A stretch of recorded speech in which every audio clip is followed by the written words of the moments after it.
All of us know this name incredibly well, Linda Moulton Howe. She has something as a television producer I hope to one day get. She is an Emmy award-winning television producer and an unbelievable journalist who has devoted her skills to the UFO phenomena in trying to figure out the truth.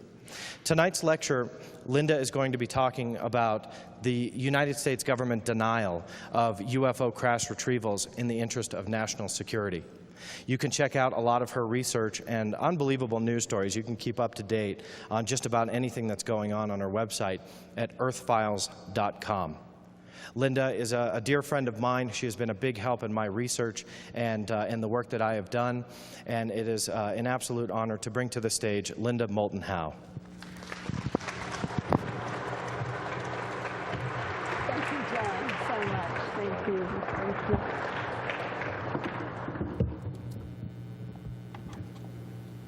It is satisfying to me to return to a MUFON conference where I remember the first one that I ever spoke or presented was in Houston, Texas in 1980. And that was after the first broadcast of the television program I had done, A Strange Harvest, trying to get to the bottom of the, I thought, Colorado and then region and then Northern Hemisphere, and then realized Southern Hemisphere and the global phenomenon of animal mutilations that law enforcement kept linking for me to something from outer space. And that when I was at that first MUFON conference in 1980, what I remember was a feeling by many people who did not want this to be true, did not want the link between unidentified beautiful lights in the sky and the repulsive animal mutilations on the ground to have any link at all. And now it is 27 years later almost. And in this leading many kinds of journalistic lives of investigating global warming and many other subjects, the one thing that has dominated my own mind and my own search has been, what does the government of the United States know? And why would something as big as an extraterrestrial presence on this planet interacting with Earth life, why would this be kept from the human family that should deserve to know, especially in the United States of America, what its elected leaders are supposed to be basing their decisions on what the general populace contributes in terms of not only tax dollars, but having knowledge and an evolution in this country. And for some of you who are familiar with my two-volume book, Glimpses of Other Realities, Volume 1 and 2, I have a very large military section in Volume 2, as well as a lot about animal mutilations, crop circles, and government knowledge and cover-up having to do with the human abduction syndrome in Volume 1. And I'm referencing them because several people have asked me if I had them here and they wanted some autographed copies, and they are so big and so heavy that I don't travel with them, and I often don't ship because I just say, please go to my news website, earthfiles.com, where those books are always available. And I reference them because what I'm going to share with you tonight has really grown out of the work and the contacts and the discussions that I had in preparing Glimpses of Volume 1 and Volume 2 that took a decade to produce, and that I can tell you firsthand that there were some people in Washington, D.C. who were really, really angry at some of the information in Glimpses Volume 2. And that's fine. They can be angry. You and I are not criminals. We are trying to find facts about something as astonishing as an extraterrestrial presence on a planet in which we were told it doesn't exist.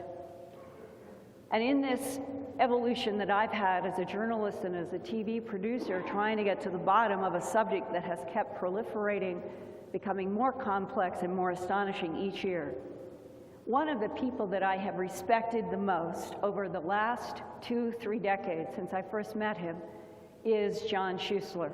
and the courage and the persistence that he had on the Cash Landrum case in Texas. And I would like myself right now to pause and to give a hand of applause to a man who's been a leader. John, wherever you are.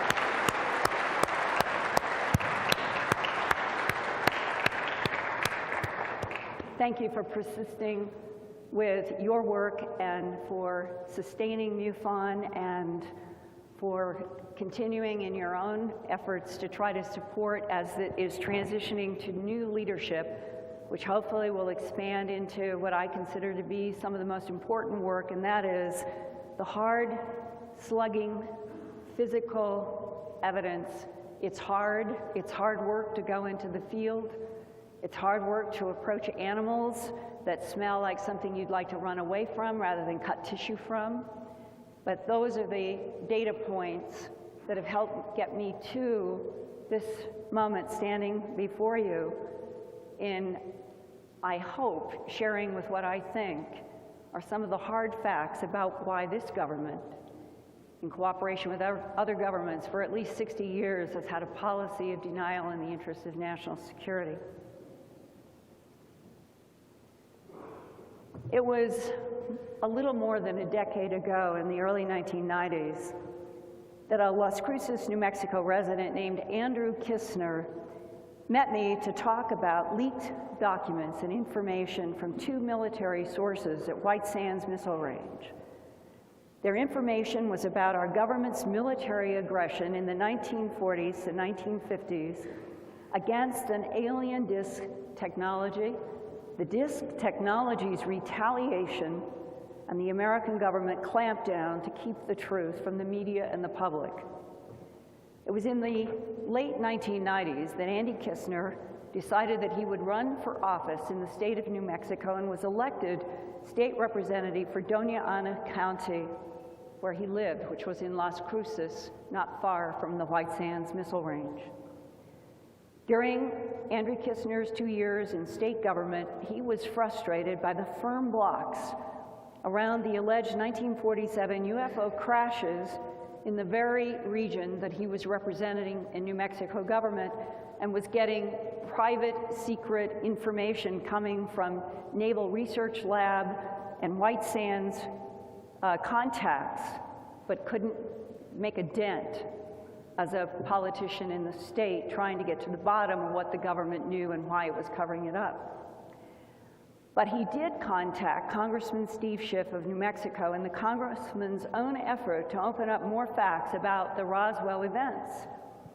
But even that congressman was blocked, and I'll be talking a little bit more about that in a few minutes.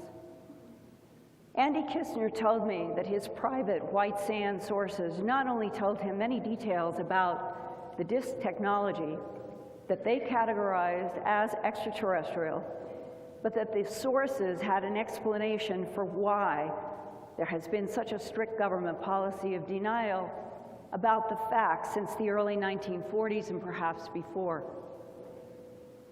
And as I am going to move forward with these insights from Andy Kistner's investigation, I would first like to set the stage a little bit with what was being discussed among President Harry S. Truman's Majestic 12 Special Studies Group assigned to investigate the extraterrestrial biological presence on Earth in his special executive order dated September 24th, 1947. And this is according to alleged government documents leaked to aerospace engineer Bob Wood, PhD, and his son Ryan, who I think most of you are well acquainted with, and Majestic 12, www.majesticdocuments.com is one of the most important resources on the net. They have been investigating Majestic 12 documents for at least 15 years, and the Majestic 12 group and a Majestic 12 panel.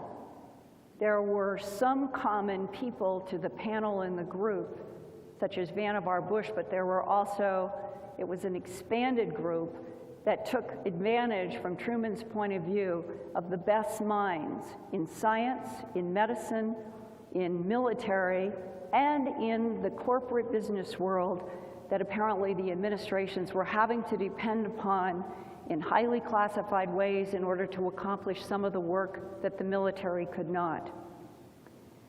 These people were picked by President Truman, and they form the body of perhaps the most important documents that have been leaked, that Bob and Ryan Wood have been investigating for a long time, and from which I am going to be drawing some information tonight.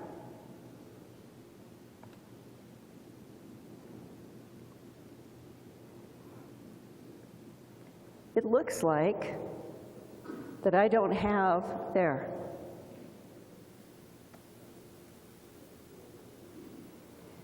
In September 24, 1947, the MJ-12 mission statement, there was a preliminary white-hot intelligence assessment.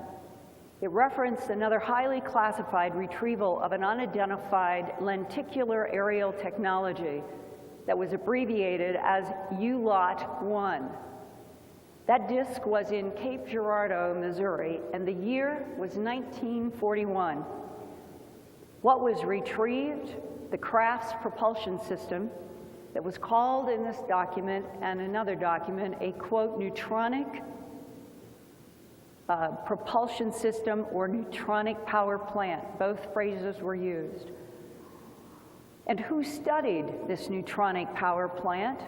It was handed over to physicist Robert Oppenheimer, is the implication, head of the top secret Manhattan Project in Los Alamos, which created the first atomic bombs dropped in Japan in 1945.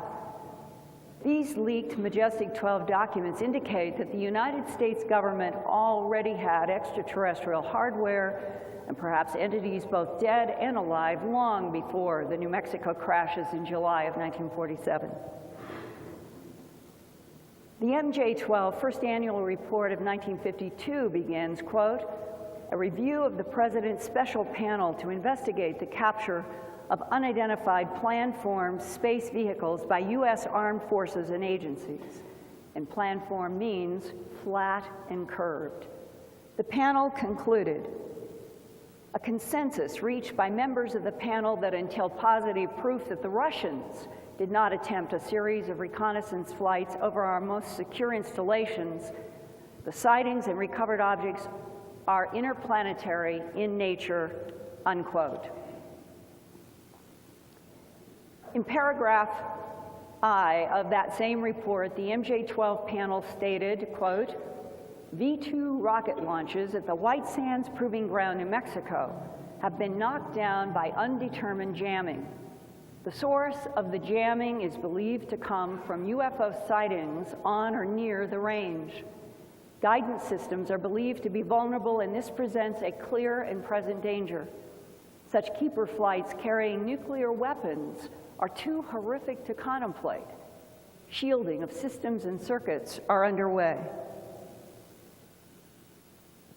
As to purpose and modus operandi, we are not certain, but it is clear that if these visitors had conquest in mind, it would not be difficult for them, given their ability to penetrate our airspace at will and their ability to jam radio, television, telephone, and teletype transmissions, let alone the power grids, unquote. Well, did the United States government share these astonishing facts with other leaders on this planet? Paragraph L, entitled Foreign Policy and National Security, states, quote, to date, only Great Britain, Canada, and the Soviet Union are contacted and appraised in the event invasion is imminent. It is the current policy of the administration that no other foreign countries will be consulted or advised. The national security status of the Majestic operation exceeds that of the H-bomb development. It has been the downfall of great nations and cultures when a new reality is not readily accepted by the masses. The social order was severely ravaged by the last World War, with great damage to the religious dogma of earth without end, thus making a government disclosure irresponsible and inherently dangerous, unquote. Under paragraph P, government policy of control and denial, MJ-12 expressed concern about controlling the press and said, quote, It is the recommendation of the President's Special Panel with concurrence from Majestic 12 that a policy of strict denial of the events surfacing from Roswell, New Mexico, and any other incident of such caliber be enforced. An interactive program of controlled releases to the media in such fashion to discredit any civilian investigation be instituted in accordance with the provisions of the 1947 National Security Act, unquote. In Annex B, paragraph 21, the panel chairman, who was MIT physicist Vannevar Bush, PhD, argued for, quote, funding air defense projects that would be useful in combating the new menace. That's Vannevar Bush's term for the discs, new menace. Instead of developing ballistic missiles which have proved to be useless, and he meant in attacking the discs. President Truman had appointed Vannevar Bush to be head of the Office of Scientific Research and Development, also known as OSRD, and OSRD's largest project was the Manhattan Project at Los Alamos. Vannevar Bush was also in the President's Majestic 12 group to study the extraterrestrial presence. The MJ-12 panel added an Annex C, paragraphs 2 to 3, in their first annual report that warned, quote, men, equipment, weapons vanish without a trace. In all instances, the disappearances occurred in tropical climate and in the heat of battle or near combat zones. Missing aircraft, pilots, and crew are of special concern to the military when no explanations fit the usual reasons outside of combat. One such incident is the disappearance of a flight of 5 U.S. Navy TBM-3 Avenger torpedo bombers from the Naval Air Station in Fort Lauderdale, Florida on 5 December 1945. It is believed that Flight 19 encountered a phenomenon of celestial nature. Celestial refers to the sky or heavens. The last known radio transmission from the instructor pilot was heard by a ham operator, and it was, "Don't come after me. They look like they are from outer space. I'm at 2,300 feet. Don't come after me," unquote.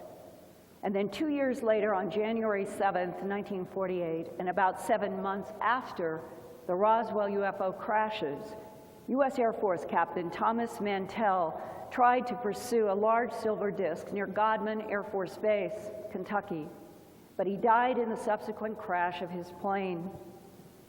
The Majestic 12 panel quoted the last radio transmission from Captain Mantell, quote, "It appears to be a metallic object, and it is of tremendous size," unquote.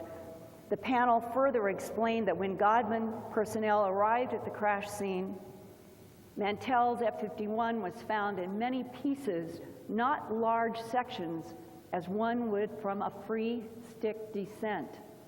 The wreckage contained unusual damage, as if Mantell's plane was repeatedly hit by shotgun blasts. Some of the metal had pitted surfaces and unusual scoring. All rubber material had disintegrated in a soft, powdery substance. There was no indication of gunfire damage or fuel burn. The crash site and debris exhibited an unusually high amount of radiation of undetermined nature. MJ-12's Annex C, paragraph 5 continued from 1949 to late 1950, there have been several crashes of B-36 bombers on routine Arctic patrol that bear all the earmarks of the Mantell incident. None of the crews were found. The atomic bombs were not recovered, thus creating a serious problem for the Air Force when nuclear weapons are lost over friendly countries, unquote. So government insiders say that the Majestic 12 group under President Harry S. Truman was at first trying to carry out a secret war against the disc technology until the human military effort proved futile. Details about that secret war began to emerge for me first from former U.S. Air Force and UFO investigator Leonard Stringfield. It was back around 1984, and Len told me he had firsthand knowledge from the years when he was working out of Dayton and was working on his sort of colleagueship with some people in the Air Force on UFO reports. He said that the Air Force had a standing order to shoot down the UFO discs and other unidentified aerial objects, but Len said, quote, "We lost so many planes and pilots trying to carry out that order that it was rescinded in the early 1950s, unquote. Well, in the mid-1990s, former New Mexico State Representative Andrew Kistner told me about his official research into the 1947 V-2 rocket program and into UFO crashes and retrievals in New Mexico, and his offhand, off-the-record conversations with military and intelligence operatives from White Sands Missile Range and the Naval Research Lab housed at White Sands. Kistner had assembled many old newspaper articles and some leaked documents under the guidance of these sources at White Sands, and he showed many of them to me. And he asserted that in the 1940s to early 1950s, there was an American government policy to shoot down unidentified aerial discs, but the discs retaliated. Many of our pilots died, he said, echoing Len Stringfield's statement, which forced an end to our shoot-down policy. Andy Kistner said he learned that President Harry S. Truman ordered a policy of denial in the interests of national security about all UFO crash retrievals, a classified executive order that allegedly is still in force to this day. And tonight, I'm going to present information about the possible nature of those U.S. attacks, the disc retaliation, and other phenomena linked to one or more non-human intelligences in those discs. But first, to underscore the reality of the extraterrestrial presence and government knowledge about it, I would like to share with you excerpts from my recent videotaped interview with one of the few military sources in my career who has been willing to talk on the record with his name, with his military background, about extraterrestrial biological entities. His name is Thomas Coleman Shepard. He served in the United States Navy from September of 1975 until his retirement 20 years later in 1995 as an E-7 Chief Petty Officer, Chief Yeoman. He has been married to the same woman for 22 years. The Shepards have 2 children, and their home is in Albuquerque, New Mexico. I have been there several times. Tom's 50th birthday is this year, and he now wants to go on the record about his extraterrestrial knowledge because he told me when he contacted me in February, quote, "I cannot believe our government is still keeping it a secret," unquote.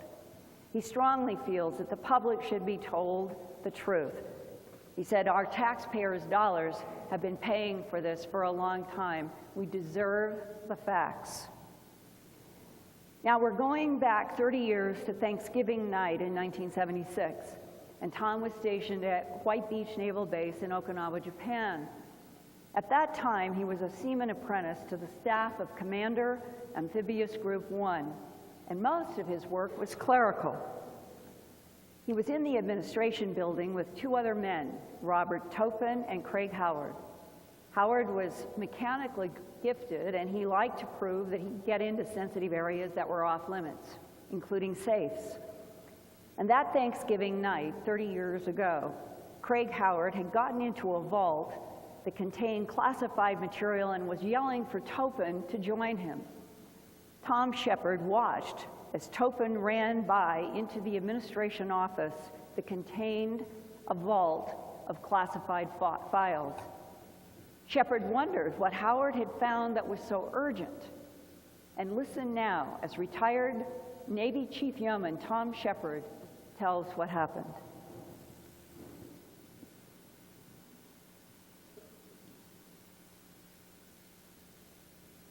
And I saw Howard and Topin go into the vault. And they were in there for about 5 minutes. And Howard comes out first, and Topin follows. And Topin's kind of got tears in his eyes. Well, this really caught my attention, so I was really astounded to hear, you know, this kind of reaction from him. So then Howard, he calls me over and he says, "Come on in." So I go in there, right, and it's a vault, and it's a small room, and it's got the filing cabinets and the safes. And it's got a table right there in the middle of the vault. The table's about the size of this, but square and taller. And on that table, he had this file laid out. And this file was, I mean, it was like all spread out on the table here, okay? And it had photographs and documents and the covers and everything. And he said, "This is what it's all about," and he handed me one of the photographs. And I looked at it, and I had no idea what I was looking at. It was an old black and white photograph. It had a old truck in it, and down on the ground, and you could tell they were out in the desert, was some sort of a creature. What looked like, well, what I would call now an alien creature. I had no idea what I was looking at back then, so I said to Howard, "Well, what am I looking at here?" He goes, "Well, what do you think?" I said, "I don't know." He says, "Alien creature from outer space, you big dummy." And I go, "No, it is not." And he goes, "Oh, you're looking right at one of these, and you still can't believe it, won't believe it?" That's incredible. So I looked at that photograph, and I looked at another photograph that had them laid out on a skid, and looked at two other photographs, and they had a very dark black background, and one of them was a headshot, and the other photograph was of it an elongated shot on a type of gurney. And I looked at the documents, and there was a lot of you know, red ink with "top secret." One of the words was magic, and magic was spelt with a J. And I even made a comment to Howard. I says, "Look at here, they can't even spell magic right. They spelled it with a J." It just looked like an old file, but the gauge of the year would have to be from the 30s or the 40s, just based on the truck. The aliens sort of looked like that one down in the Roswell Museum, but different too. Because it's black and white, you couldn't really get a lot of tone with the kind of skin it had. But if I had to describe it at all, it would have been like snake skin in sort of way. Can you explain that further? They had a whitish kind of appearance, but you could tell it had some color to it. And if I had to describe it as matches any other type of animal that I know of, it would have been like that of a white snake, say. And could you discern scales? Not really, no. No, but you could tell that they just looked like bumps, and who knows what they were. And it was throughout. But mostly like on the arm area and on the head area. And was this being wearing any clothes? No, you could tell that. And here are some renditions of drawings that I made of the photographs that I saw in Okinawa. And what you have here is a desert and the alien entity. Here's the guy in the jeans and the cowboy boots. Here's the truck, and here's the entity in the truck looking out. And in the actual photograph, though, you could barely make him out because of the angle of the sun and what it was doing from the slats to him. So I had to actually have this pointed out to me. This is what we called photograph number 1. This is another rendition. This is at the aircraft hangar. Okay. Pretty much, this is really a rendition because of the angle and all. I really am not an artist, okay, so I couldn't really draw it to the right angle. But over here is the military man in his khaki pants, his brown shoes, And this is the front of the aircraft hangar. This is the opening here. And I tried to, what really stood out for me in this photograph was the angle of the slants from the panes of the windows from the hangar, of the style of hangar that it was. Mm-hmm. And here's the alien that's mostly intact, and next to him, or it, is the other alien that was crumpling in a fetal position, and most of its side had been badly damaged. And here's the alien that's next to it, and I tried to make a rendition here of the crumpling and everything, but I didn't do a good job, really. But most of its head, as I recall, was badly damaged, either through charring of some sort or other damage. And burned. Or burned, yeah. Okay. And here's another rendition. Now, in the photograph, this is, of course, all black, okay? But what you're seeing is where the flash took the photograph of what you can see here, and it's a gurney in an elongated fashion, okay? And the alien entity laying on top of the gurney. And there you have it. And evidently in the same space, they took a close-up of the alien's head from the neck on up with the same black background. And here it is, as I best recall. And I tried to get as best to make it look as real as I could by not giving too much detail with the eyes. But the eyes, the sockets are very almond-shaped, and they're fatter up here, and they skinny down, okay? They're fatter here, and they skinny down. And the blotting I'm trying to describe here, okay, looks sort of, well, veiny, I guess you could say, or just bumps. And that was the best I could describe it here. And this reminded you of reptilian? Yeah, you could tell that it was sort of reptilian-ish, but at the same time, no, you really couldn't because of the black and white photo, okay? I do recall that its neck was, in comparison to its head, really this skinny, and it had a lot of wrinkles.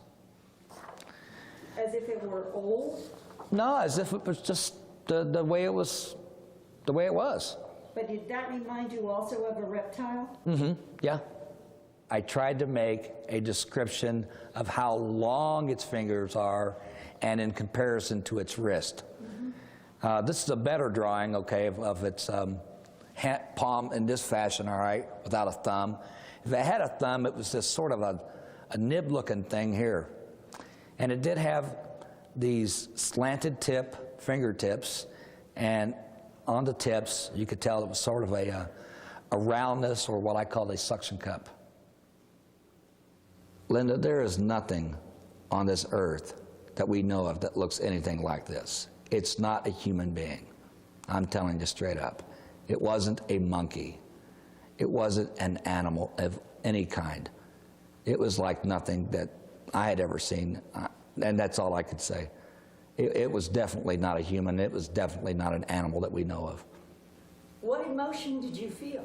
I was in shock. I mean, what can I say? I mean, I didn't want to believe it. I couldn't even accept it at the time. It took hours for me to even accept what I had saw. Even with a guy that was older than me that was telling me, look at what you're looking at here, okay? These were not fakes. This was real stuff. I was overwhelmed. Tom Shepard and his two Navy colleagues, Craig Howard and Robert Topin, thought that they had been able to enter that classified vault in Okinawa without anyone finding out, but on the Monday after that 1976 Thanksgiving weekend, the three men were summoned by a very angry Chief James Seeley. Tom Shepard saw that the other two men had to put on their dress uniforms for some kind of punishment, and he was kept in office detention for several hours. But Thomas Shepard was never asked to sign a non-disclosure agreement that would swear him to secrecy for the rest of his life. 2 weeks after their vault adventure, Captain Seeley ordered Tom Shepard, Robert Topin, and Craig Howard to drive with him to a dentist at Kadena Air Force Base about an hour from White Beach. Tom was put to sleep and never told what the dentist did. He thinks that the other two men were treated the same way, but his Navy records mysteriously never included the Kadena Air Force Base dentistry work. I asked Tom if the dentists might have implanted monitoring devices in their teeth. Tom said that a few years later he learned that was possible to do, and he also wondered if they had done something, planted something in their teeth. That tooth bothered him after the Okinawa dentist visit, and finally it was pulled in the 1990s back in the United States by a civilian dentist who asked Tom Shepard, quote, "When did you do intelligence work?" Tom said, "I never did intelligence work." But he said, "Linda, I could not tell that dentist what happened in Okinawa." Several months after the three men were taken to the Kadena Air Force Base dentist, Tom learned more from Craig Howard, that the vault photos and files that were stamped MAJIC on the back of the photos, on the outside of the files, and on the file documents, that the subject was a disc or disc plural crashes near Roswell, New Mexico in the late 1940s.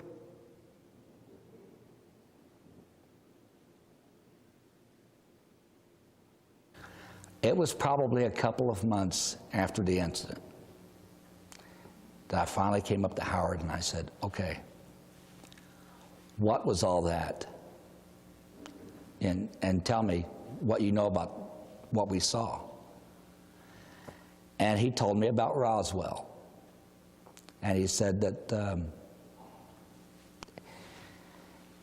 he said two things, really. He said that he had heard of Roswell before, and that he did see Roswell in those documents. And that flying saucers, or whatever you wanted to call them at the time, did crash in New Mexico in the 40s, and that the government, or the military, whatever you want to call it, okay, recovered the bodies, and we've been hiding them ever since. I eventually transferred in March of '78. Topin got accepted for a naval officer candidate school program, and Howard transferred sometime in '77. And I'll never forget that day either. What happened? Well, he had made second class, which was E5, okay? And I thought he was doing really good. And there at the last minute, or within weeks of having to have gotten to re-enlist, he backed out. So I came up to him on the day he was leaving. He was in his uniform. And I said, Howard, you know, what gives, man? You know, life is good. You made second class. Why are you getting out? And he said, Tom, I just can't do it no more. I said, does it have anything to do with, he said, the vault, you know, what we saw in that? And he looked at me, and he got beet red, and he was shaking his finger at me, and he said, don't you ever bring that up to me again. And that was the last thing I ever heard from him. And I haven't seen him in over 30 years now. Did you take it from that comment that he had been punished because of the vault incident? I believe that, well, it's either one of two things. I think they jacked with him myself.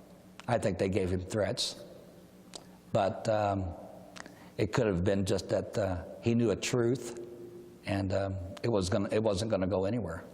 And he didn't like that. Were you asked to sign any kind of a non-disclosure agreement? No, never. Let's jump ahead to 1989. Unsolved Mysteries comes on TV, and it was a popular show then. And one night, they played, Robert Stack hosting, the Roswell incident. And I had no idea at the time that this was in books or had already been talked about. I was literally blown away. And I thought to myself, well, you know, national TV is going to come out and blast it all over the place. What's to stop me? So at the time, I worked at a 3-star command there in Norfolk. It was ComNav Airland. And I worked for the operations department. It's Code 30, and one of the people in Code 30 was a man named Captain Wood. And he had a person that worked for him who was a lieutenant commander, and I don't remember his last name. But one day, it was shortly after this was played on TV, the Roswell incident on Unsolved Mysteries, the subject of ETs came up, and we were just talking, and even though I had been, well, I'd run into a lot of trouble in other commands. Not a lot of trouble, but, well, somewhat anyway, okay? We could get into that. But I had opened my mouth before, okay? And I was tired of keeping it closed. So I told this lieutenant commander who worked for Captain Wood what I knew, and I told him the whole Okinawa story, and the file, and the photos, and the whole thing. And I thought the guy was going to have a heart attack. He went into shock. He got really angry. He wanted to tape record me. He started making threats on me. We got to sort of a heated argument, and he said that he was going to have to tell Captain Wood about this. So I said, fine, tell him. So a couple hours later, Captain Wood calls me in his office. He says, sit down. Heard you did some talking today. And I said, yes, sir, I sure did. You want to tell me what you told Lieutenant Commander down there? All right. So I told him the whole Okinawa story. And he said, all right, I'm pretty convinced that you saw what you saw. But just so you know, we don't call them aliens. I said, we don't? No, we call them EBEs, for extraterrestrial biological entities. I said, all right, well, that makes sense. Then we had a conversation, and it was basically like this. I asked him why we had kept this under wraps for all these years, and what did it have to do with the military and the whole thing. And he gave me some descriptions about it. He said that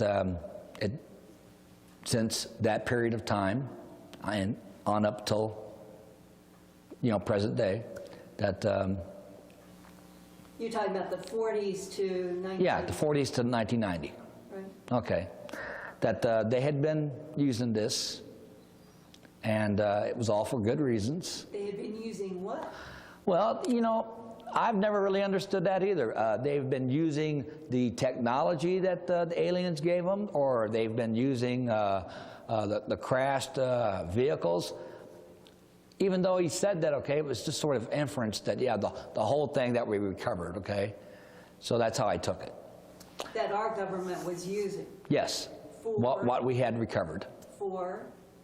For purposes of military advantage.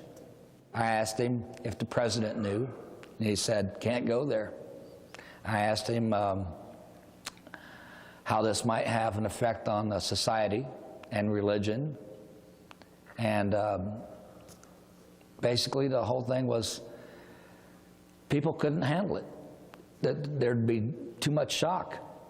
And we've got to maintain this under wraps. It could be disruptive to society. It could be disruptive to the Bible. And so, I asked him, I said, well, look, yeah, you have the Bible, okay, but it's not like as if people aren't going to, people are going to just quit believing in Jesus or anything, okay? Come on. I said, no, but, this could open the door to several other things in the Bible that, we wouldn't want, and religions to have to deal with, okay? It could just open a door to many things that would be so disruptive, we can't go there. So you just need to keep this under wraps. You're not in trouble or anything, okay?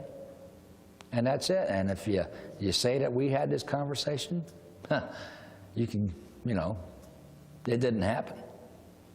So if you know what's good for you, you're going to keep this under wraps. You want to make chief, don't you? I said, yeah. All right, well, let's play ball by the rules then.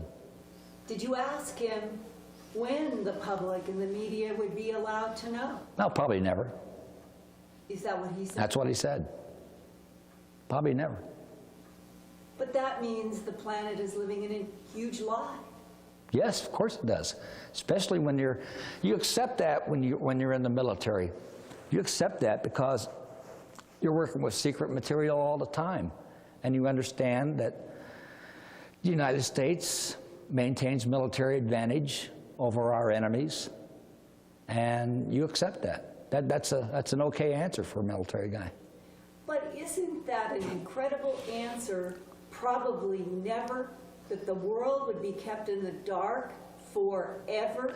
We went there, and I respectfully tried to argue with him. I said, yes, when we recovered the aliens, okay, that was the 1940s. That's completely different from today. This is the 90s, okay? People would be able to handle it. And he said, oh, yeah, you think so? I said, well, could you handle it? No. Did it scare you? Yeah. Would it be old news in 2 weeks? I don't know. How does that make you feel as an American? Oh, that's a big question. How does that make me feel as an American?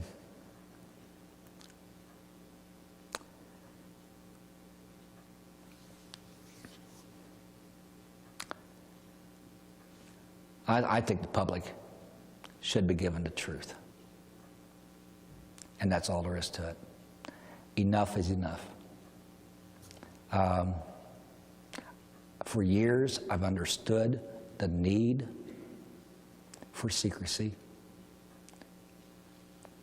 but I can't accept it no more. Not for this.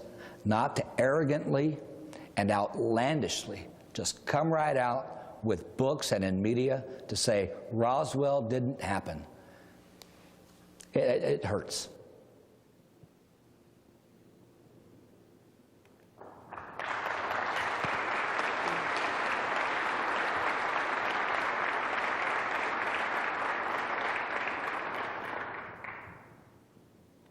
How long have American government and military insiders been enforcing a cover-up of the big secret about an extraterrestrial presence? Well, for at least 35 years before Thomas Shepard and his Navy colleagues got into that classified safe in Okinawa on Thanksgiving night of 1976. But the timeline of government facts about extraterrestrial presence goes back to at least 1941 and probably in the military a lot earlier. The MJ-12 panel described the scientific probabilities of crash retrieval technologies and concluded that the disc technology was, quote, extraterrestrial in nature. This conclusion was reached as a result of comparison of artifacts from the Missouri discovery in 1941. The technology is outside the scope of U.S. science and even that of German rocket and aircraft development, unquote.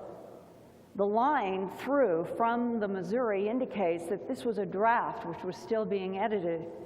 Often in final documents, locations, dates, and names were and have been deleted or changed to protect this policy of denial in the national interest.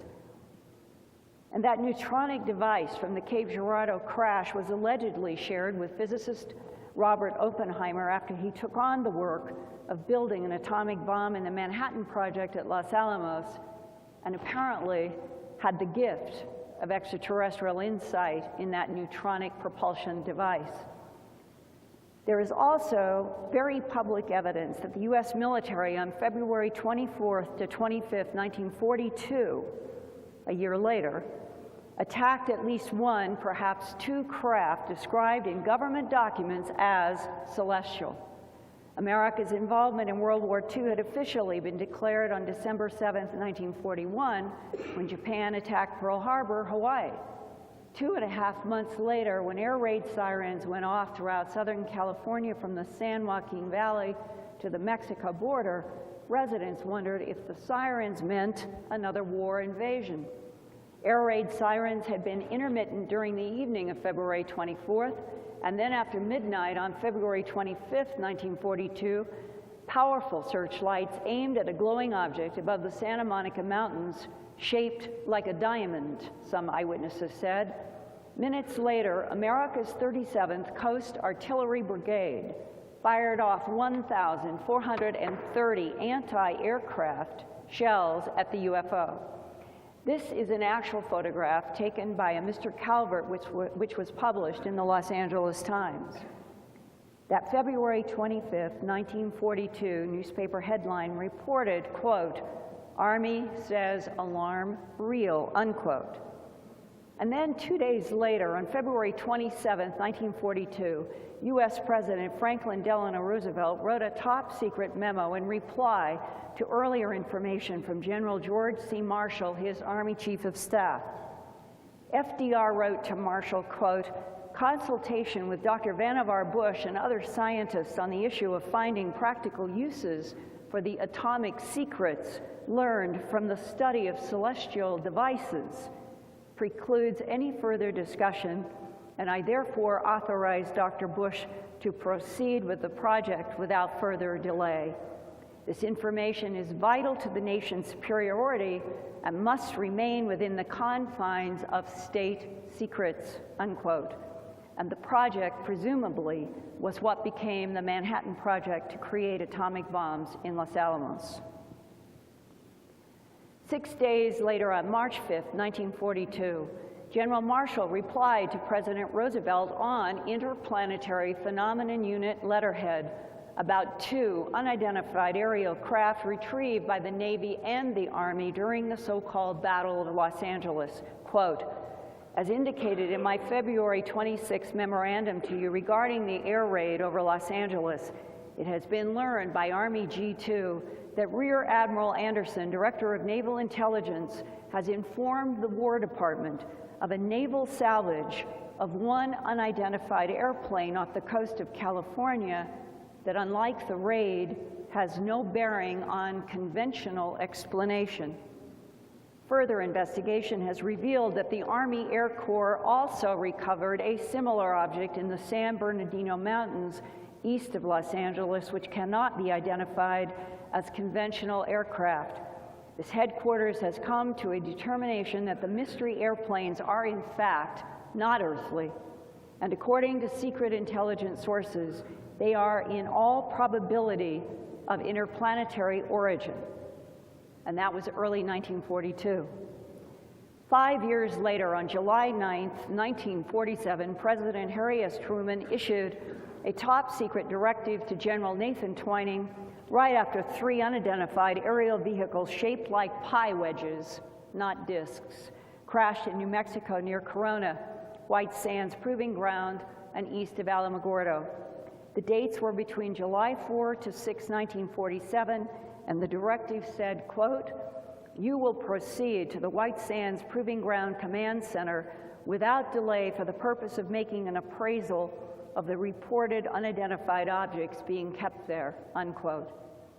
With these documents leaked to Bob and Ryan Wood, who have them posted at www.majesticdocuments.com, along with the other first and second-hand testimonies, it is clear that the American government was involved with UFO crash retrievals long before 1947 in New Mexico, and that means that Harry Truman, before and when he became president, he already had been briefed about classified knowledge and concerns of the non-human presence from the previous FDR administration. Half a century later, in 1993, New Mexico Congressman Steve Schiff asked the Government Accounting Office to investigate the controversial July 1947 Corona-Roswell UFO crash. The Defense Department did not or would not provide Congressman Schiff any 1947 documents from the Roswell Army Airfield. The excuse was that messages sent from the Roswell base in 1947 had somehow been destroyed without authorization. That DOD reply so angered Congressman Schiff that he held a news conference to express his frustration. Schiff told reporters, quote, The GAO report states that the outgoing messages from Roswell Army Airfield for this period of time were destroyed without proper authority, unquote. Those messages would have shown how military officials in Roswell were explaining to their superiors exactly what happened. Congressman Schiff said, quote, "It is my understanding that these outgoing messages were permanent records which should never have been destroyed. The GAO could not identify who destroyed the messages or why," unquote. One of former New Mexico State Representative Andrew Kistner's most important sources was a high-ranking officer at White Sands Missile Range who died in 1998. In addition to the urgency of keeping all information about advanced ET technologies retrieved from the crash disks away from human enemy nations, the American government had other reasons for a strict policy of denial in the interests of national security. Government insiders saw on radar and in photographs how advanced aerial devices easily kept pace with our rapidly moving B-2 rocket tests. Government insiders knew the disc technology could jam electromagnetic devices and stop electric power grids. Government insiders knew the discs have a beam technology that can lift up and lower animals and people. Government insiders concluded at least one non-human agenda is to harvest genetic material from animals and people transported by that beam technology. And government insiders learned that the non-human intelligence has and will retaliate if attacked. In 1994, I received from Andy Kistner his unpublished book manuscript entitled Peculiar Phenomenon: Early United States Efforts to Collect and Analyze Flying Discs. He felt that the public should know what he had been learning from insiders at White Sands and his colleague at the Naval Research Lab.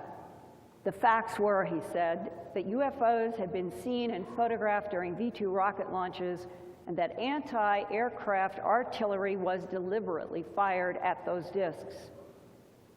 I've been electronically reprinting Peculiar Phenomena at my news website, www.earthfiles.com, and we're now up to about part 20 or 21.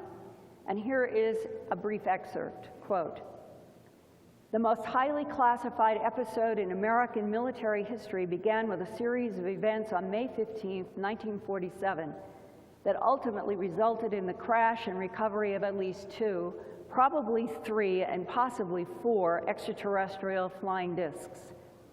This was accomplished by deliberate anti-aircraft artillery fire and surface-to-air missiles. On the issue of wedge shapes, triangle shapes, cigar shapes, round shapes, lens shapes, Andy said it was simply understood at White Sands. Disc technology was the phrase that covered them all.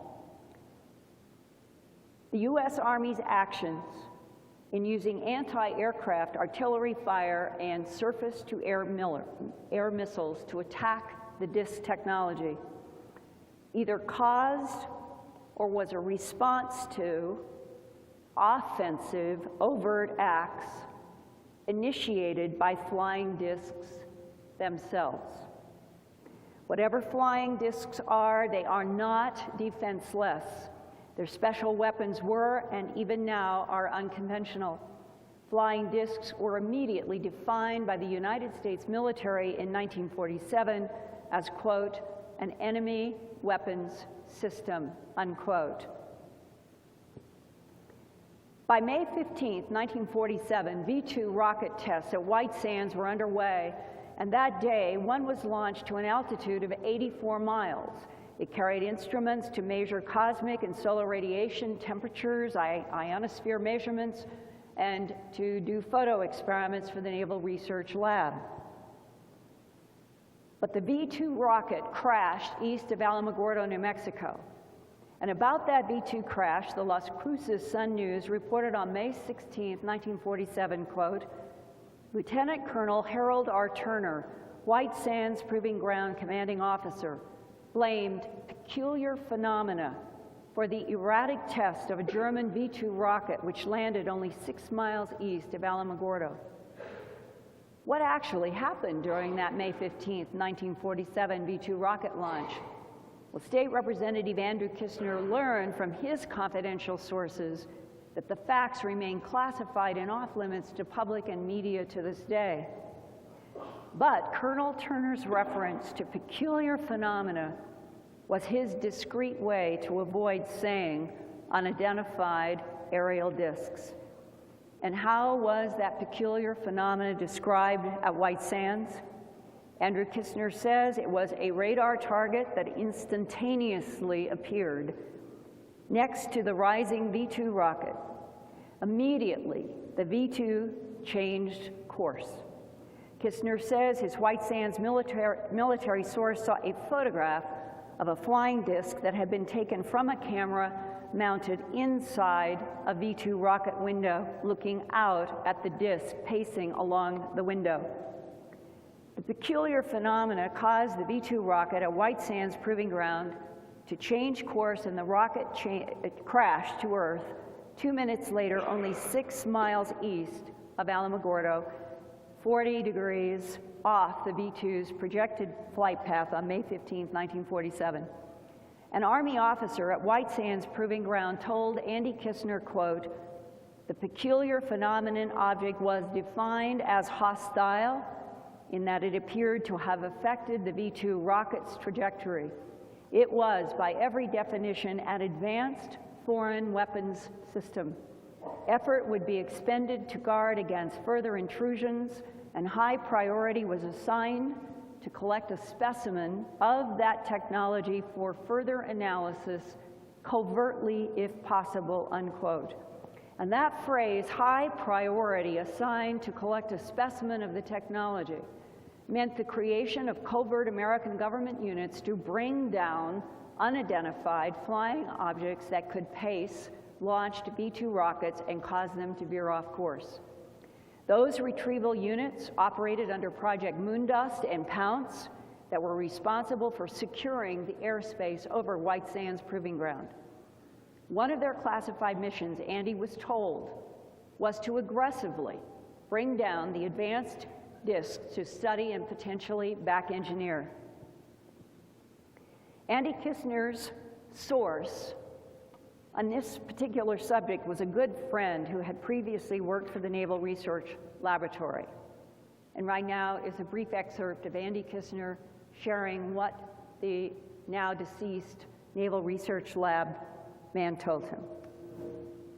He was a co-worker of mine, and he'd, back in the mid-60s, been taken to a facility somewhere in the state of New Mexico that was underground, and there was a warehouse, and there was a flying disc inside the warehouse, inside this bunker. And he noted visually and was told verbally by the briefing officer that this was one of several flying discs shot down at Roswell in 1947. He observed and was told was that it was shot down with 20 millimeter cannon fire.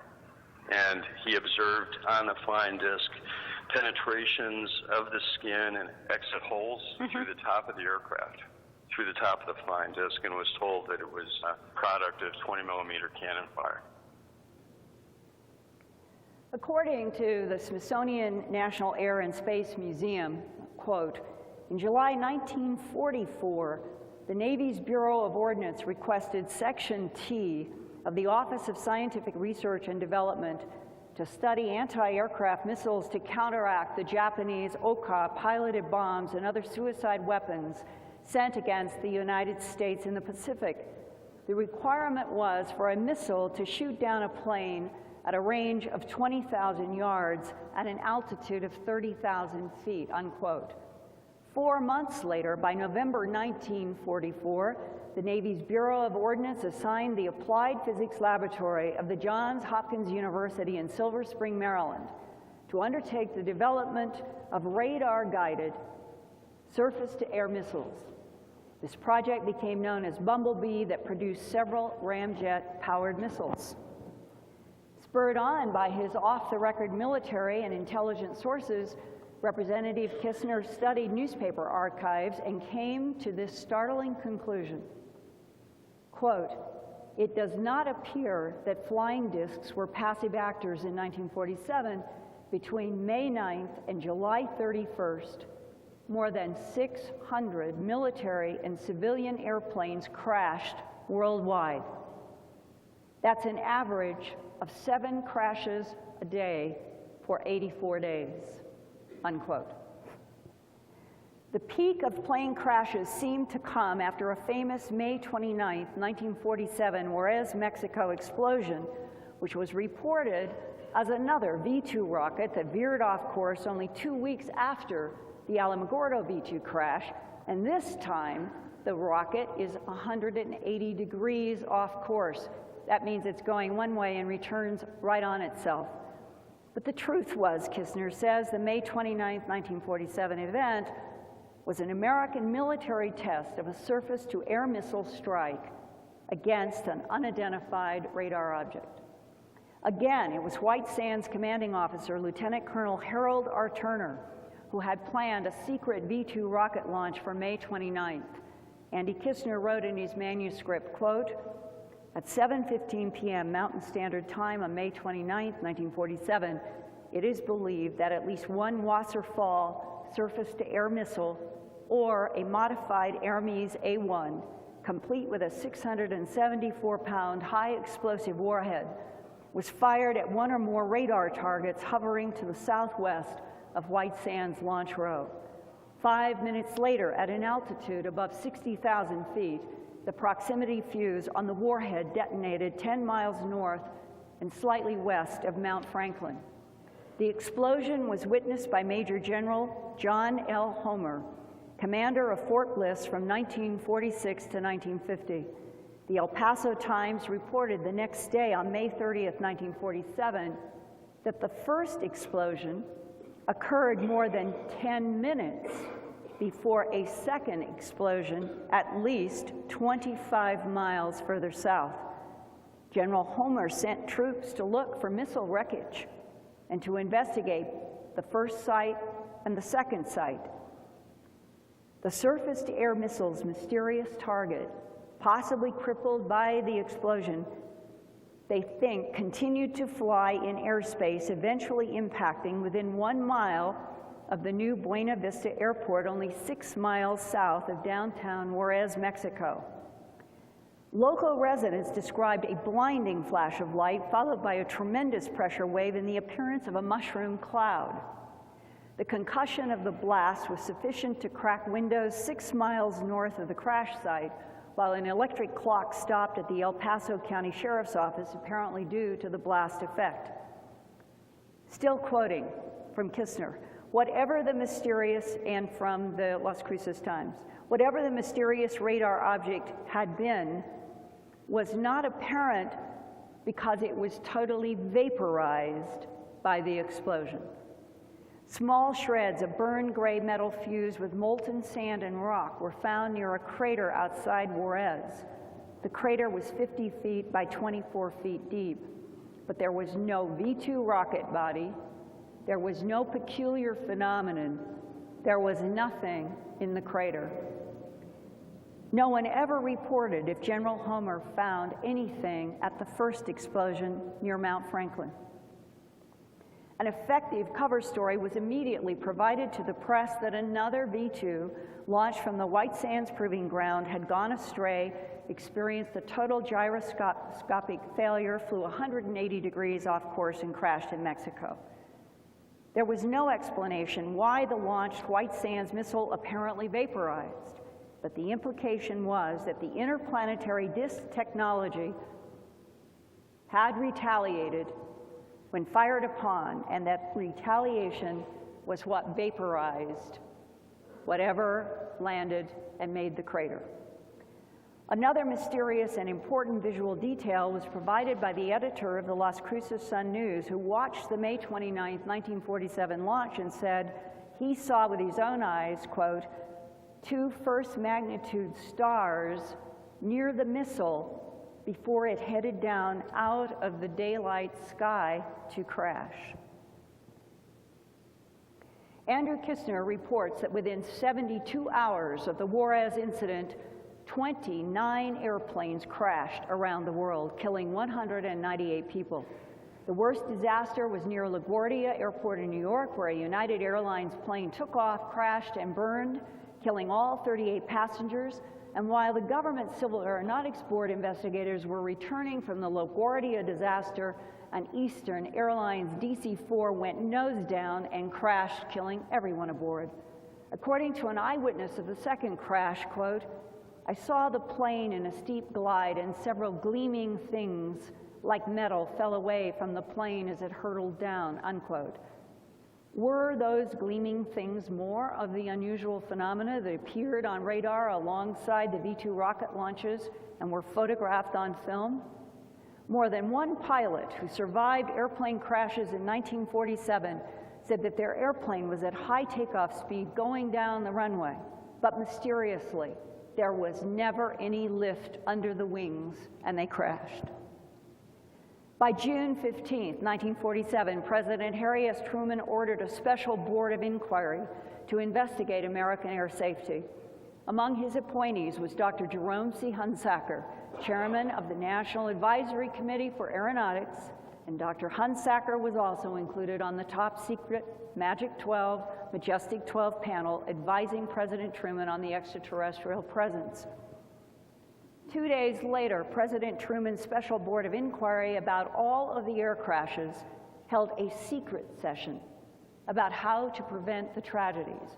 By then, only 3 weeks after the Juarez rocket vaporized, 146 people had died in airline crashes.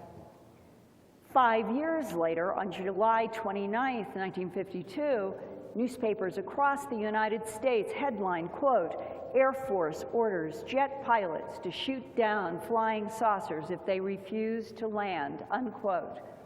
The U.S. Air Force revealed that, quote, "jet pilots had been placed on a 24-hour nationwide alert against flying saucers with orders to shoot them down if they refused to land," unquote. And of course, there was no context for everything else that had been happening. And why did that happen in July 52? Why was this headline allowed?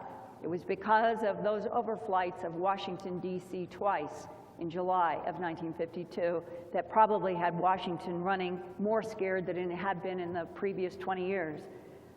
But official lies of denial about the extraterrestrial reality of the discs was still enforced in the interest of national security. One Air Force officer said that in the 1960s, he had seen a photograph of a crash disc in a classified military library. The file was about a retrieval near Aztec, New Mexico. A file document explained the secrecy because, quote, "Officials felt that only people in professional levels were capable of dealing with this information. Based on what occurred with the Orson Welles War of the Worlds radio broadcast, this information could create panic. Then it would threaten to break down the industrial complex that supports the military. It would obviously undermine it, and it could possibly reduce our ability to counter an attack by a hostile alien culture. But it was also clear that the intent of these particular beings was not known," unquote. That word, intent. What is the reason that non-humans are here? In 1947, when unidentified objects suddenly appeared on radar next to the launch V-2 rockets that immediately went off course, perhaps no one in the U.S. government knew that around them another peculiar phenomenon was taking place that was directly linked to the intelligence inside the disc technology. That phenomenon is worldwide animal mutilations. For the last 27 years as a TV producer and investigative reporter, I have tried to find facts about that question. What does the United States government actually know about entities and technologies from UFO crash retrievals which have provoked an American policy of misinformation and denial in the interests of national security since at least the early 1940s? Simultaneous with the policy of denial, the American government and corporations have back-engineered the very same technology that they have denied and ridiculed to the public and the press as weather balloons and swamp gas. Back in 1983, while working on the documentary project for HBO entitled UFOs, the ET factor. I met an elderly rancher who lived in Corona, New Mexico. He said that he had known Mac Brazel, the rancher who found strange debris on his land, and went to the Roswell sheriff to report his discovery during the 1947 4th of July holiday. That Corona resident told me, quote, "I heard there was a horrible secret about that crash." Perhaps the answer to the horrible secret is a major reason why there has been an official American policy ever since to deny ET existence at all costs. And that policy could have been provoked by the fear and shock President Truman and his close associates felt when they allegedly learned that dissected bodies and animal parts were found inside and near at least 2 of the UFOs that crashed in New Mexico in July of 1947. That startling revelation is in the Interplanetary Phenomenon Unit document leaked to Bob and Ryan Wood.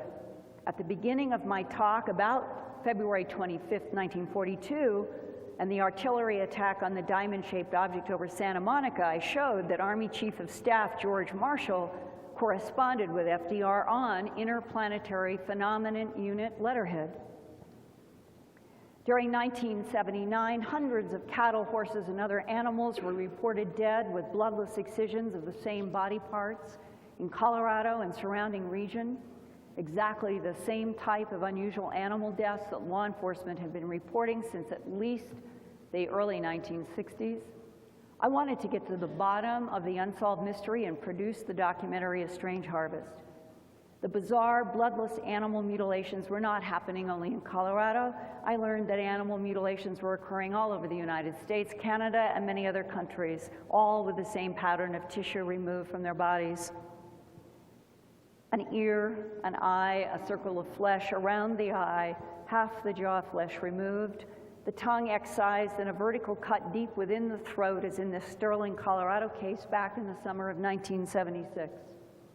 Half the udder was bloodlessly removed from this pregnant cow's white belly between noon and 5 hours on a bright noon sunshine day when the ranch owners were working outside only 1/4 of a mile from that pasture.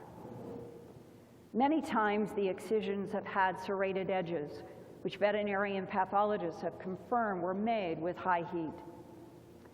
Perhaps the most startling discovery in animal mutilation research has been particles of pure bovine hemoglobin on animal bodies, such as this 2,000-pound black Angus bull discovered in Red Bluff, California on January 17, 1997. There is no known medical way to produce pure hemoglobin except in a laboratory centrifuge.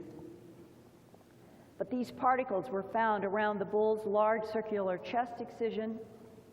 It was by investigator Jean Bilodeau, and she sent them to biophysicist W.C. Levengood for analysis. Infrared spectroscopic examination of the particles found on the bull's chest and testicles proved that the material was pure bovine hemoglobin. And here's the top spectra that shows the hemoglobin particles found on the bull's testicles.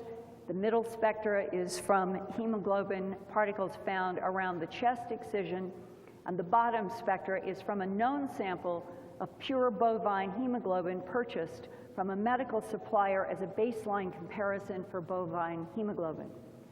Biophysicist Levengood said, quote, "How could a complicated lab centrifuge process be done in a pasture? Thus, it is unknown how or why pure hemoglobin particles would be a residue on mutilated cows." Mysterious aerial lights have long been seen and photographed over pastures where animal mutilations have occurred. On the left is a black and white time exposure photo taken by reporter Bill Jackson in Sterling, Colorado in 1976. And on the right, 13 years later in 1989, is one of the many mysterious lights photographed over Arkansas pasture mutilation sites by Jim Williamson, editor of the Little River News in Ashdown. The many reports of unidentified silent lights over pasture is why law enforcement looked to the sky for answers. Newspapers started illustrating what ranchers said they had seen, like this drawing in the November 2nd, 1980 Greeley Tribune in Greeley, Colorado. And the United States military had knowledge of something coming from the skies and killing and mutilating animals around the world since at least the early 1950s, according to U.S. Army Lieutenant Colonel Philip J. Corso, now deceased. He wrote in his important 1997 book, The Day After Roswell, that many advanced technologies that the United States government had retrieved from crashed non-human aircraft had been back engineered, and he was part of the process of getting that back engineering accomplished. One involved some kind of an instrument that could cut with light.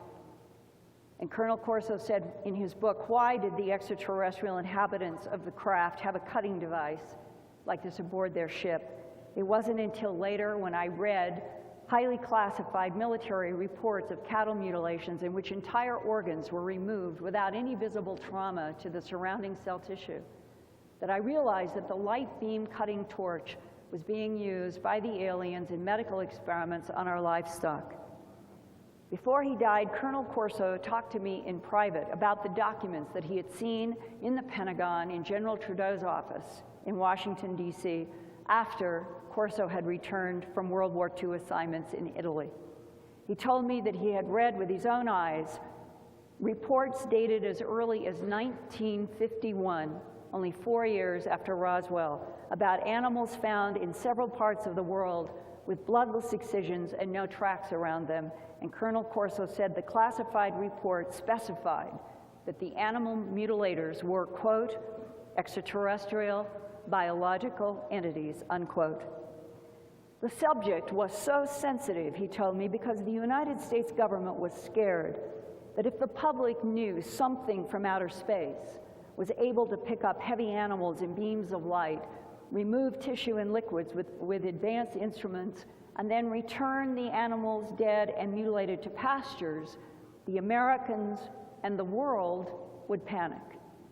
Also, the advanced technologies needed to be kept out of the hands of human enemies and developed and patented by American corporations.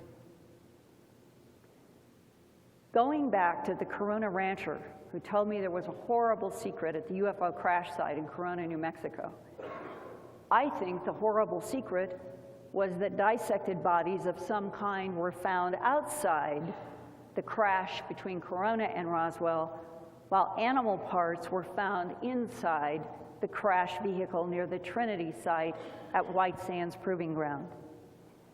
One of the many important documents gathered by Bob and Ryan Wood and displayed at majesticdocuments.com is classified Top Secret Ultra and entitled Interplanetary Phenomenon Unit Summary, Intelligence Assessment, dated July 22, 1947. This IPU document begins, quote, the extraordinary recovery of fallen airborne objects in the state of New Mexico between 4 July to 6 July 1947. On page 6 of the IPU document, 5 alien bodies are described as they were found with a crashed aerial vehicle at a site on the northern end of the White Sands Missile Range in July of 1947. The site is called LZ2 in the report, which means Landing Zone 2, on White Sands territory between the Trinity site and Oscuro Peak. Landing Zone 1 is defined as the crash site between Corona and Roswell.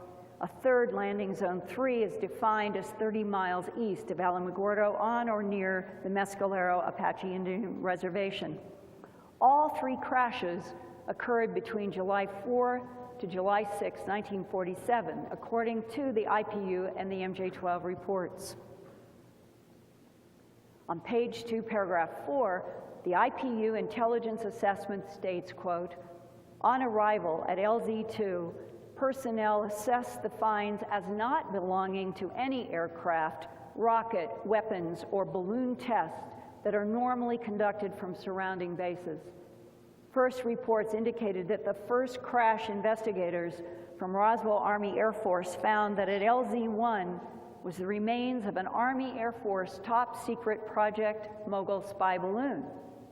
When scientists from the Los Alamos Scientific Laboratory arrived to inspect LZ-2, it became apparent to all concerned that what had crashed in the desert was something out of this world, unquote. Also, the IPU Intelligence Assessment paragraph 11 states, quote, as to the bodies recovered at LZ-2, it appeared that none of the 5 crew members survived entry into our atmosphere due to unknown causes. Dr. Detlef Bronk has been asked to assist in the autopsy of one well-preserved cadaver to be done by Major Charles Ray. From that description, the team was able to learn, and from photographs taken by intelligence photographers, the occupants appear in most respects human, with some anatomical differences in the head, eyes, hands, and feet. They have a slight build, about 5 feet tall, with grayish-pink skin color. They have no hair on their bodies and were clothed with a tight-fitting flight suit that appears to be fireproof. Some of the bodies looked as if they had been burned on their head and their hands. Their overall stature reminds one of young children. It is believed that there were male and female genders present, but that was hard to distinguish. Paragraph 12, quote, the most disturbing aspect of this investigation was there were other bodies found not far from Landing Zone 1, the Mac Brazel site between Corona and Roswell, that looked as if they had been dissected as you would a frog. It is not known if Army field surgeons have performed exploratory surgery on these bodies. Animal parts were reportedly discovered inside the craft at Landing Zone 2 near the Trinity site on White Sands Missile Range. But this cannot be confirmed. The team has reserved judgment on this issue, unquote.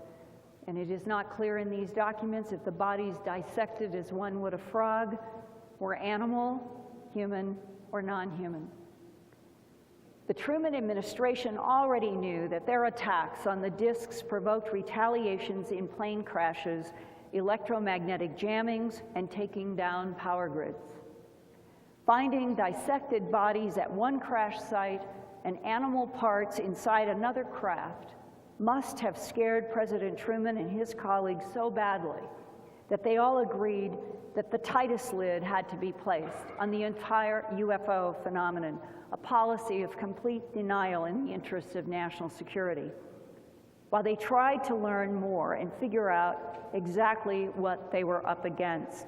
Thus, the reason for the National Security Act of 1947 that created the Central Intelligence Agency, the Majestic 12 Special Studies Group, and presidential executive orders that required everyone associated with the extraterrestrial investigations to lie, to misinform the press and the public in order to prevent panic and to maintain national security.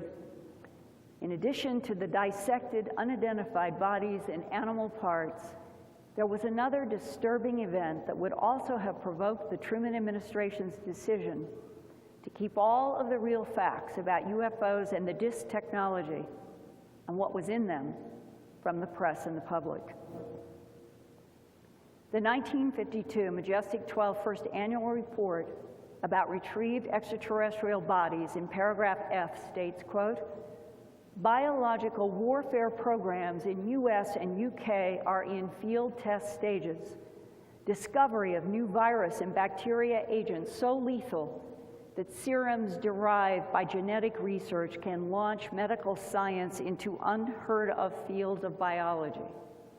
The samples extracted from bodies found in New Mexico have yielded new strains of a retrovirus not totally understood, but give promise of the ultimate biological warfare weapon. The danger lies in the spread of airborne and bloodborne outbreaks of diseases in large populations with no medical cures available, unquote. Retrovirus was not a common medical concept in 1947. Examples today are HIV, leukemia, and the deadly Ebola virus that causes its victims to hemorrhage blood from every orifice. Retroviruses are composed only of RNA. The RNA manipulates DNA to get into the cell genomes, which are then destroyed along with the host body. Paragraph 8 In Annex A, paragraphs 8 and 9 of the top secret MJ-12 first annual report states, quote, "The panel was concerned over the contamination of several special engineering detachment personnel upon coming in contact with debris near the power plant of the crashed object. That SED security detachment, I have learned, was from the 509th Composite Group based at Los Alamos with the Manhattan Project. One SED technician was overcome and collapsed when he attempted the removal of a body. Another medical technician went into a coma only 4 hours after placing a body in a rubber body bag. All 4 were rushed to Los Alamos for observation. All 4 later died of seizures and profuse bleeding. All 4 were wearing protective suits when they came in contact with body fluids from the occupants of the crashed vehicle." Paragraph 9, autopsies on the 4 dead SED technicians are not conclusive. It is believed that the 4 may have suffered from some form of toxin or a highly contagious disease. Tissue samples are currently being kept at Fort Detrick, Maryland, which is probably where they are today in July of 2006. Paragraph 13, in the opinion of the Senior Atomic Energy Commission medical officer, current medical equipment and supplies are wholly inadequate in dealing with a large-scale outbreak of the alien virus, unquote.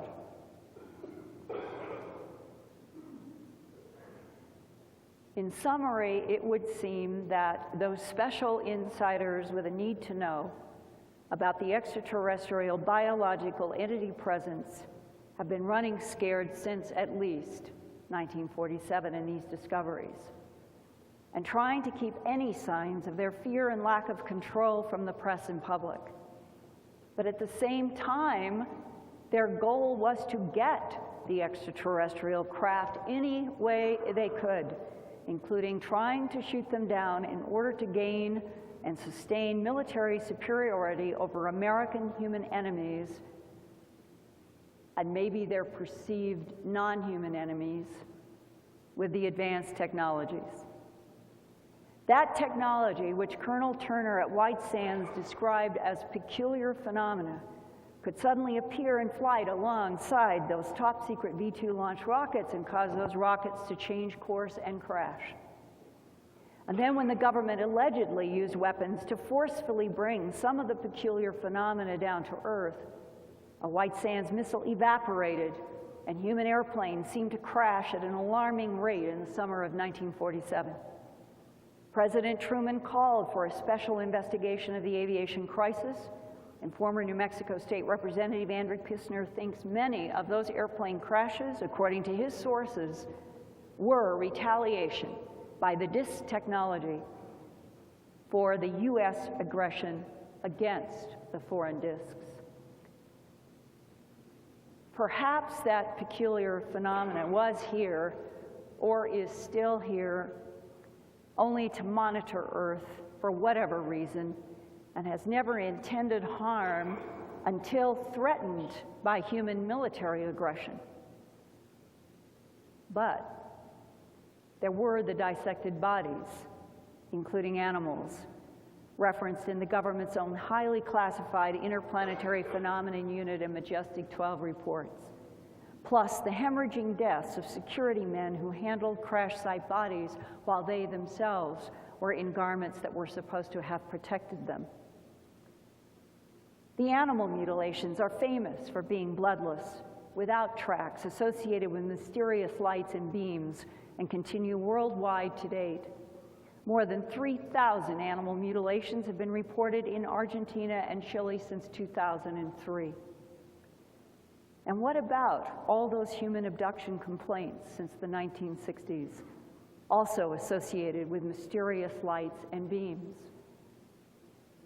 Colonel Turner's peculiar phenomena have continued into the 21st century. But someone seems to have stopped discs crashing. Did the peculiar phenomena change?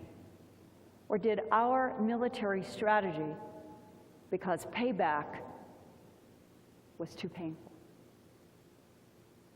Thanks.